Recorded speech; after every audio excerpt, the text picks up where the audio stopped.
What is going on, guys? Welcome back to the Luminescence with LORCANA. Apologies for the delays in videos. I know it's been like 2 weeks since I posted. I just wanted to talk about that real quick before I get into today's video. I'm getting all my paper cards ready. I do have a couple of videos ready to go with my last few games of Pixelmon. So I have this and a couple of the decks that I'm going to go over, but this will probably be one of my last Pixelmon gameplay videos, and then I'll start switching over to in-person gameplay videos, but I'll still be doing deck techs, but it will be based off in-person gameplay, and hopefully I can get some good footage for you guys. I've just been working on getting all of the decks in paper that I need, so just bear with me. I know it's been a couple of weeks since I've posted. I've got a couple more videos to post for Pixelmon gameplay, and then we'll start cracking on in-person gameplay, and I'll bring you guys some more great content. Appreciate the support while I haven't been here. Videos have been getting really good views, even though I haven't been posting, so I appreciate you guys greatly. But we'll go ahead and get into today's video. I do have one of my favorite decks that I've been playing recently for you guys. I have a Sapphire Steel deck tech for you guys. Sapphire Steel is an incredibly good deck that's probably picked up popularity since Bucky and Diablo have been taking over. It is a deck that I probably will start to use as I start to attend more in-person events now that Pixelmon is gone. And it might even be the deck that I use at set championships. Just depends how the meta looks around in my area and what I think people are going to play. But without further ado, let's get into it. So there's like a core in this deck that I don't think really, like a core few cards that I don't think you really can cut, and outside of those you kind of get down to like 58 cards, so your last 2 or 3 are going to be tech cards. So I'm going to go over like the real core cards that I don't think you really should cut first, and then I'll go over like the options in which I've added that you can choose other cards there. So getting right into it with the 4 Smee, I think Smee is definitely one of those cards that you should not cut. You can maybe go to 3 if you want, but I've just found that if you don't get your 1 jump ahead, playing Smee on turn 2 is such a good play, and he really becomes like this beefy body, especially when you get Cogsworth out there later on in the game. He becomes this like beefy body that's really hard for people to take care of, and once he stops taking that 1 damage, once Cogsworth out there, he becomes like this really big problem for people, and they kind of like don't realize that he's as good as he is until he gets that resist 1. Then they're like, okay, well now if he's got no damage on him, well now I gotta hit him for 4 to kill him. So he becomes really strong, and I found that he does a lot of work. I'm going to skip the Bell now because I think that's a card that you could maybe replace if you wanted to. Going into 4 Grammatalas, a lot of people have been like cutting this, moving it to 3, moving it to 2. I've seen some decks that don't even have it. I think she's such a good card because she allows you to, later on in the game when like you have your ink and you've maybe drawn the cards that you need and you're just looking for like a Bell to close the game out, or you're looking for like a dime to close the game out. She's a really good card that allows you to like search. So like you have 2 options with her, which I really like, and not only that, she can sing, and then along came Zeus, which is insane. The amount of times that she saved me because I've used her to sing Along Came Zeus and then played a different card, it's crazy. She's a very good card. I probably wouldn't, well, I never would cut her. I think she's probably always going to stay at 4 when I'm playing Sapphire Steel until a new step comes out. Obviously 4 Hirams, he's the engine. If you're not going to Whole New World, you're probably going to play a Hiram so that you can destroy something to draw. 4 Cogsworth, this card is insane. I love this card so much. Like when I used to play Red-Blue back in like the first 2 sets, I never played this card. And so like coming back to this now and being able to play this card is so good. The fact that he's got Ward, so no matter what, as long as you don't exert him, he's probably going to be able to sing a Whole New World for you or sing Grab Your Swords for you. Such a good card. Adding the resist to your other characters too just strengthens them much more and makes them much harder to deal with, especially characters like Hiram that already have 6. Now they have to do 7 if they want to kill him outright. So like I love Cogsworth so much. He puts in work for me. He's the card I probably sing the most songs with. He's just A tier. He's one of the best cards in this deck. Do not get rid of this card. And now this card, the next card, which is going to be the 5-drop Beast, not the expensive one, the cheap one that allows you to banish an item. This is a really good card for the mirror, but sometimes I found it like underwhelming. Sometimes I put an Audrey, I did try an Audrey Ramirez instead because she's got Ward, and then she allows you to also like awaken your dime so you can, you know, close the game out quicker. But I did find that having these two beasts in there is beneficial just because items are so prevalent right now that you really need him to be able to banish those items. So I do think that's a card that I probably wouldn't cut. I probably wouldn't go above 2, but I definitely wouldn't go below 2. Really good card, allows you to banish that item, so it's got a good effect when it enters, and not only that, it can sing the 2 songs that we really want to sing, which is A Whole New World and Grab Your Swords. So I like the idea of keeping that card in there for sure. I don't think I would cut it. I don't think I'd go up to 3 or 4 though. 4 Chink, this is a really good card as well. Deals 1 damage, so it can take care of Buckies and all that. Awesome card.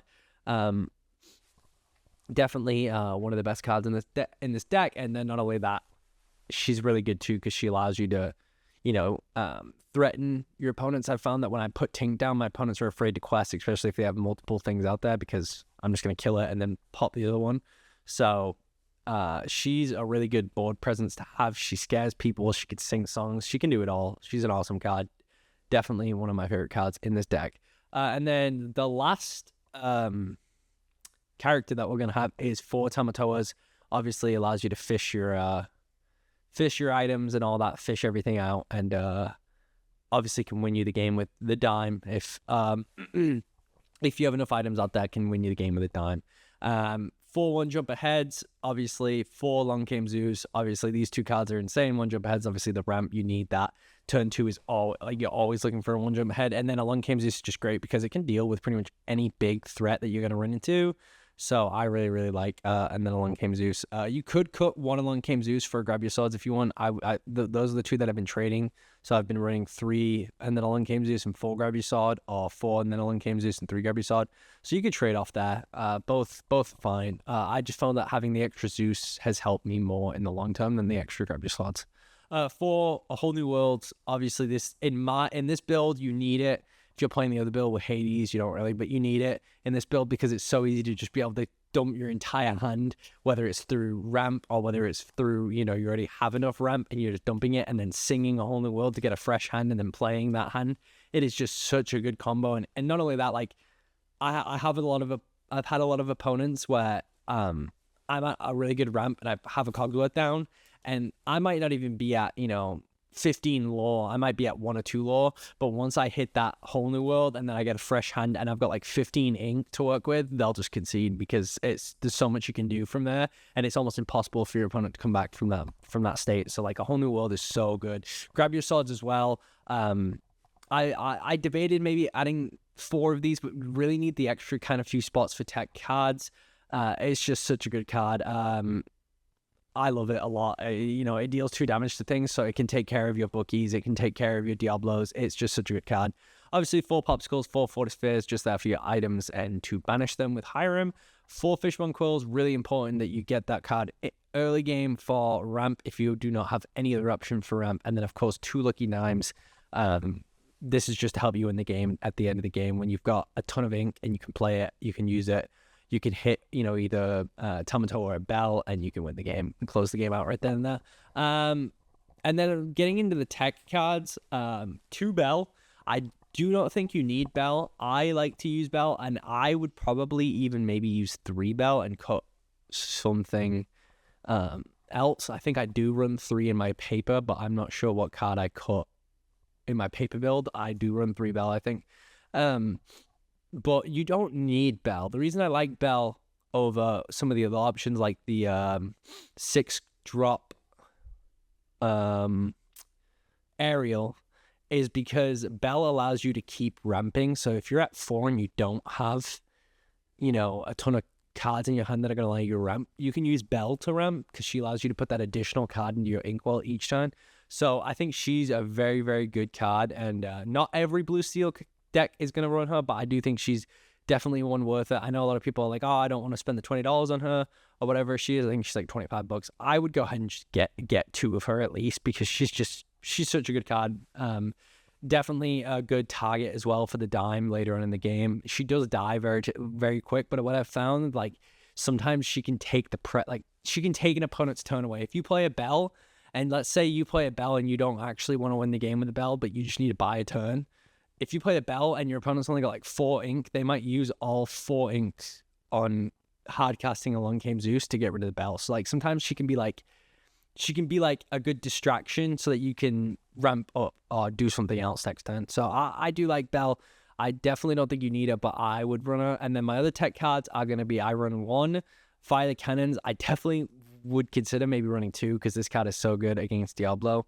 I run 1 Avalanche. Now, this card is really good as well because it allows you to destroy an item and deal 1 damage all in 1 turn. So if your opponent plays Hidden Cove and Bucky, you can play Avalanche, deal 1 damage to everything, destroy the Cove, and then the Bucky's going to die because of the 1 damage. So Avalanche is also a very good tech option. And then I have 1 Let It Go. I've debated moving this to 2. I've debated cutting this entirely. I think 1 is where I'm at right now. Obviously, as I get more reps in person, I will know better, and maybe I'll release a different deck tech in a couple weeks closer to set champions on what I would take. But 1 Let It Go for now, definitely to take care of Tomatoas in the mirror and take care of like bigger threats later in the game.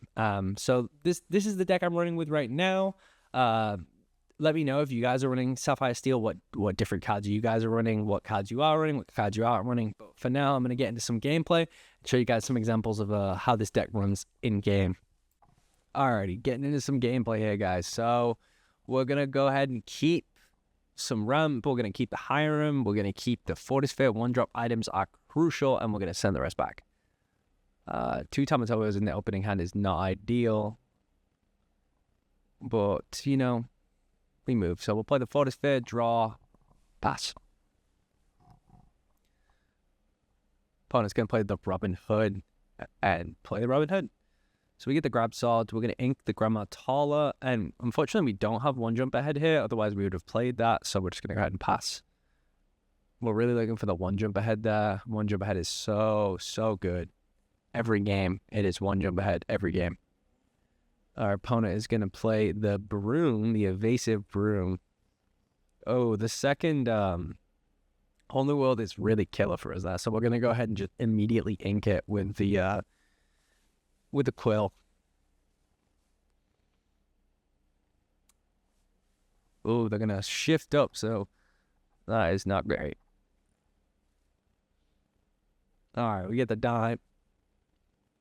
We can ink Tamatoa. We're going to ink the dime because it's just not looking like a game where right now we need it as much. And we do have 2 of them. So I really like the Zeus Bolt. The Zeus Bolt is very good, especially in this situation.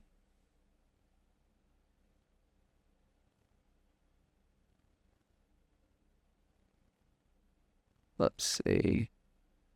My opponent's thinking about what to do, debating what to do.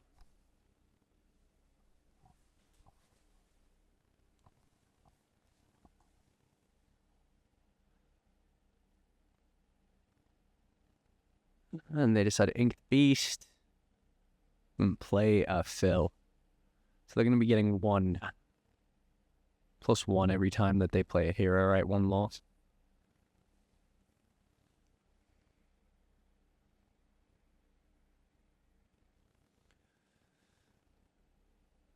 So, unfortunately, the only bad thing about this game is that we've had 3 whole new worlds.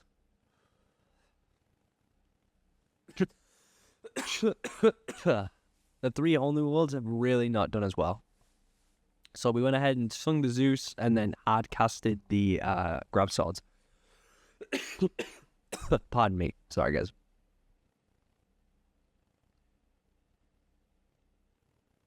Opponent decides to go for a Tiana.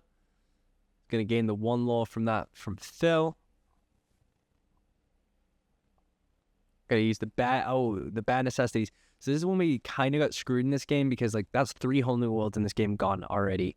Luckily we have the Hiram for the draw, but like 3 whole new worlds gone already is definitely a gut punch, especially for Sapphire Steel. And they have the strength, but that doesn't do too much for them.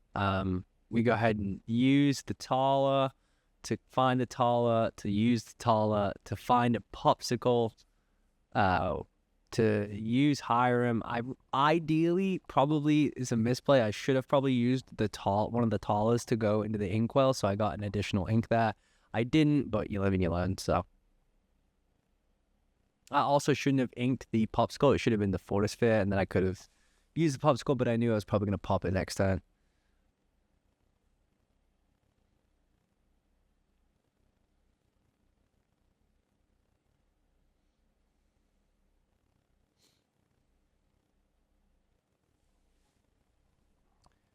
And so this board state isn't necessarily great from us here, but it's not terrible. So we decide to swing into the Tiona with Tala. I think that was probably a misplay, but you live and you learn. And then we take out Deep Room. We're going to go ahead and heal our Tala and pass. So this is when we're starting to take control of the board. It's a good job we didn't hold the world because we've gotten significantly better top decks than our opponent. So we are able to easily kind of take care of what our opponent has. And our opponent has no cards in hand, so we can't sing any songs here. I shouldn't have been able to. How the heck did I sing that song? Oh, because Tiana wasn't exerted, so we sang the Let It Go to get rid of the beast. They play the Piglet. Haven't really seen a lot of that card. This is an odd take on Amber Steel from my opponent here. And then once we get the dime, game's pretty much over. Use the dime on a Tinkerbell. I'm debating using the grab swords. I don't know if I do this turn. No, I decided to pass on it this turn. And then I think I just quest out. I decided not to quest with one of the Talas. Opponent top decks grab swords. That was great for them. And yeah, then they can attack a readied character with the Piglet, which was brutal. Didn't expect them to attack my Didn't expect them to attack my Piglet. I mean my Cogsworth. We're gonna throw everything at the Piglet here to make sure it's dead. Gonna go ahead and use the popsicle to heal Tinkerbell. And our opponent concedes, I believe, here in a second.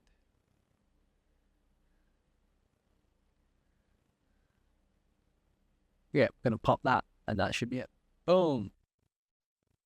Alright, guys. Getting into the next game here is going to be against a Emerald Amethyst. So we're really looking for the ramp. So I might turbo mulligan this entire hand, to be honest with you. I decided to hold on to the Avalanche just in case they're playing Bucky or anything like that. This is a much better hand. We don't get the ramp that we need, but we do get the turn one, which is Rise of the Titans. I was playing Rise of the Titans in this version of the deck, just a heads up. I know that the final build was not one with Rise of the Titans, but I was testing out multiple things. So, gonna ink, gonna play Smee. So this is a game that I actually do get Smee out there in turn two. I do have a video coming soon of Sapphire Steel against Emerald Steel in person and how to play. So keep an eye for that if you're looking for how to play Sapphire Steel into Emerald Steel. I do have a video of that coming soon. So I decided to go ahead and use the Fishbone Quill to get rid of the grab swords. I think I held on to the Avalanche here because I thought they'd be playing the castle. That was my point of thinking here, I believe. I was thinking that my opponent was likely to play the castle. So they play Ursula, Deceiver of All. I'm going to go ahead and play Hiram, use the Hiram to banish that Photosphere, grab 2 cards. We get the Popsicle from it, which is beneficial.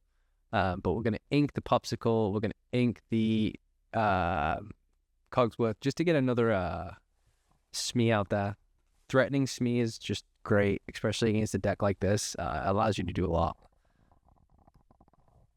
I got a Mother Knows Best. I'm assuming it's going to be, it's going to be the Hiram and the Smee. Apologies, guys. I don't remember some of these games. I played them quite a while ago. So they're going to re-drop that Ursula in the hopes that we had something. We didn't, but then we got something, which is nice. So we're going to use that to pop the... to get rid of the one jump ahead. Then we're going to pop the Quill with Hiram. Then we're going to play the Smee. So we're in a pretty solid spot here. Pretty solid spot. They're quest for 2, and they're going to get the goat, which will give them an additional 1. Pretty confident where we are here. That we're in a good board state. We're not really afraid. So I think we're going to go ahead and get rid of... we're going to play the dime. Then we're going to get rid of the Cogsworth. I'm going to be honest, I don't think I meant to do that. I think I was debating what to ink there. They're going to check again. We don't have a song. We've dodged that like 3 times this game, which is beautiful. Always love dodging Ursula. I'm going to use this to draw, to then banish, to get the draw, because I just need a draw at this point. Okay, well, the bell really helps us at this point, because we can use that, go to 8, play bell. Go to 9, play bell, go to 10, use the dime on bell to get the 5 law. And I think probably just questing out with the Smee at this point, because we threaten game next turn, and our opponent realizes that we threaten game, and I think this is the end of the game. I don't think there's a way back for our opponent in this situation, especially with bell threatening, and then even if they decide they're going to take bell, we're just going to use Tomato instead.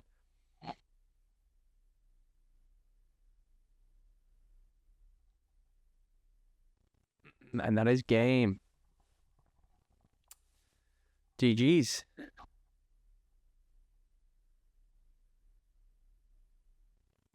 Alrighty, guys, getting into probably the most complex game I have of my recordings on Pixelmon. I wish I had an Emerald Steel, but the only Emerald Steel gameplay that I had from my Sapphire Steel wins, for some reason it didn't record correctly, so it sounds all weird and looks all wonky as well. So, but this is probably the most complex game I have. It's very, very difficult to play the mirror, especially with Sapphire Steel. It's a very highly skilled game. The mirror is crucial. The mirror is so difficult to kind of guess what to do and all of that stuff. And me and this guy going back and forth with the well plates because we do the exact same thing for, I think, the first. No, he doesn't have to develop. He doesn't have the one jump ahead. But I do think that is a very high skilled matchup, the mirror. And I am excited. I'm attending more in-person events lately, and I have not seen anyone running Sapphire Steel yet. So hopefully I run into some people, because I love the mirror. The mirror is just so fun to play. This guy seems to be playing a little bit of a oddball Sapphire Steel deck, playing that. I think that was a Huns. That might have been a Prince Philip. Playing some of the Auroras. Definitely a weird choice, but guess what? Whatever suits you best. Alright, so we're going to play Cogsworth. Ink the Tamatoa. Because now next turn we can sing The Whole New World. They're going to get their Hiram down, draw 2, which makes The Whole New World even better, because they're going to be giving up 2 more cards that they wouldn't have been. Or at least 1 more card that they wouldn't have been, I guess. I guess it would be 2 more cards that they wouldn't have been. So, love The Whole New World after a Hiram, because it just essentially makes them discard more, which we love. We love discarding our opponent's cards. I used the fire cannons just in case I got like a Zeus bolt or something. Then I could have taken out their Hiram, but I unfortunately didn't. So get the second one though. And I think that was a very, like, looking back on this not being in the game, that was probably overkill for a Hiram. I definitely shouldn't have grabbed your solid steel Hiram. But it took care of business, didn't it? And then they used the item that banishes all items, which is actually kind of heartbreaking. That is crazy. That is such a crazy card, and no one's been running it this set, but that is just absolutely mental. We get the dimes, so we kind of get like rewarded here anyway. So I think that, I don't know, maybe inking the Tala to play the dime, using the dime on Cogsworth ain't a bad move.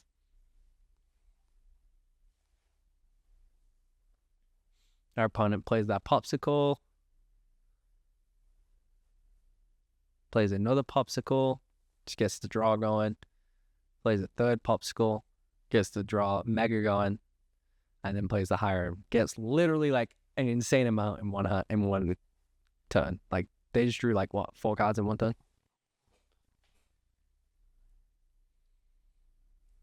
That is crazy.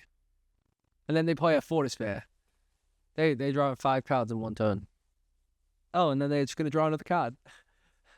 With how far I'll go. Wow, they just drew so many cards. Great for them. Fortis Fair to draw. But we're not getting the cards we need at this point at all.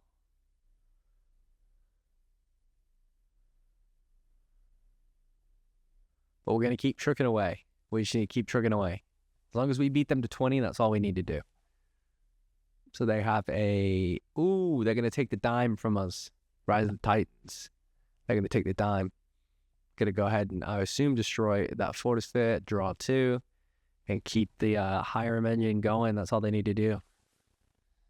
Now they got a bell down. This is an issue at this point. Forces our hand a little bit. They got a bell and a Prince. Is that a Prince Philip? I think it's Prince Philip. Might be a Hans though. I think it's Hans. Hans. All right, so we get ourselves a Tink. Tink ain't bad. Tink ain't too bad.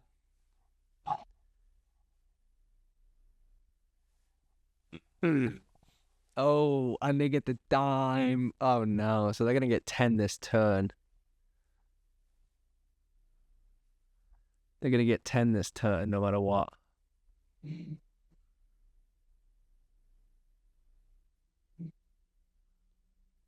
Which is not good.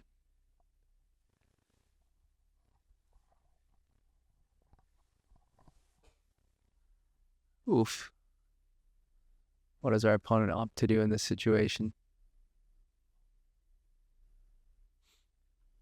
Some of these games I really genuinely do not remember, so this is a surprise to me. I think that they might misplay here. I think they try to attack with that bell. I think they do attack with that bell, if I remember this game correctly. But I'm not sure.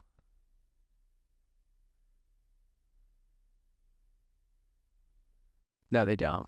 They quest with that bell, which is the right move. They shouldn't have attacked with that Hiram. Because they did no damage. We get Rise of the Titans, which we'll use on their dime. We will use Tinkersmell to take out Hiram, to then deal the damage onto Bell. Then we'll use our other Cogsworth to take out the Bell, and then quest. So we kind of took back the board there. In like one go. With just the Tinkerbell. That's what I was saying about like she's so powerful. And sometimes the opponents won't quest because they're so afraid of you being able to use the Tinkerbell. And I also will add that Rise of the Titans really can come in handy. That's why I said it at the beginning that you could definitely be running Rise of the Titans, or you could be running Avalanche. I do think Rise of the Titans is really good because you can use it if they don't have a location, you could still use it on like an item. Whereas if they don't have a location for Avalanche, I mean, it still does serve its purpose. Rise costs 1 less and is inkable, so I don't know. It's a toss up. It's really hard. I wouldn't know which of those to really use. They're both so good. So I mean, I do like Rise, but I think Avalanche might be a bit better. So this is where the game kind of got a little tricky. They brought out the 5-cost Aurora, which gives all their characters ward. So that was a little bit of a crazy move. They'll use the how far I'll go, and they'll play that Aurora. But the issue with that Aurora is right now we have the same amount of items, so it's only questing for 3, right? So they opt not to quest, which I thought was really interesting because that brings me to 8. So the only way I could really lose this game is if they have an item. If they have an item, I lose. So, because 5, 6, 7, 8, they're only getting 6 without the item. So they need one more item, or something to destroy my item. They use a whole new world. I really thought there's no way they didn't get an item.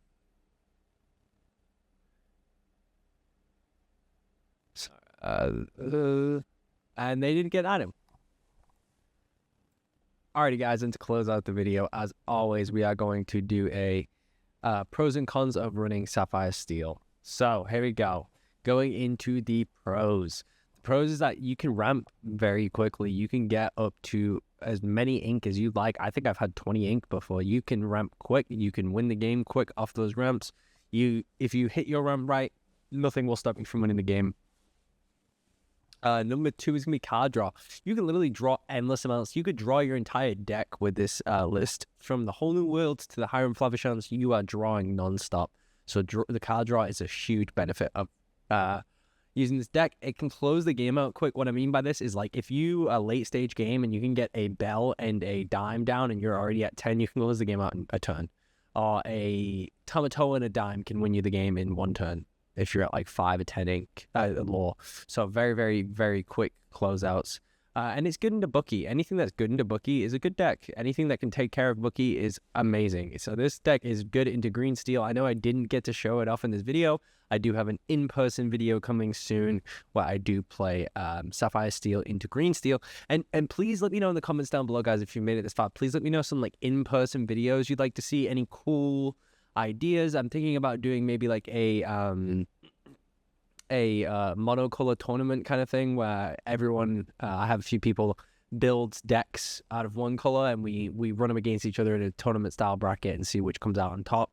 But just let me know any like in person, like paper card videos you guys would like to see, whether it be matchups or deck text. Just let me know and I will give them a look and think about doing it. I do have a like I said, a Sapphire Steel Emerald Steel matchup coming up soon, where I kind of show how to play Sapphire Steel into Emerald Steel with paper cards, of course.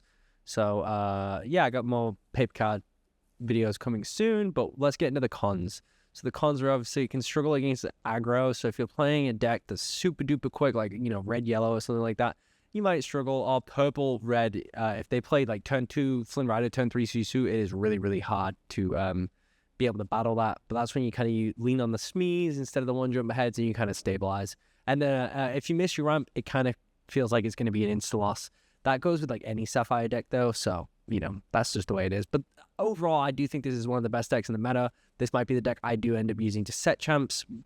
Time will only tell once I start playing in more in-person events, which I have been doing over the last two or so weeks. But anyway, guys, if you guys did enjoy the video, this is going to be one of the last Pixelmon videos, guys. So if you guys did enjoy, go ahead and like and subscribe. I will be releasing some in-person paper gameplay very soon. So please keep an eye out on my channel. We got paper LORCANA videos coming soon, guys. So anyway, appreciate you guys for watching, and I'll catch you in the next one. Peace.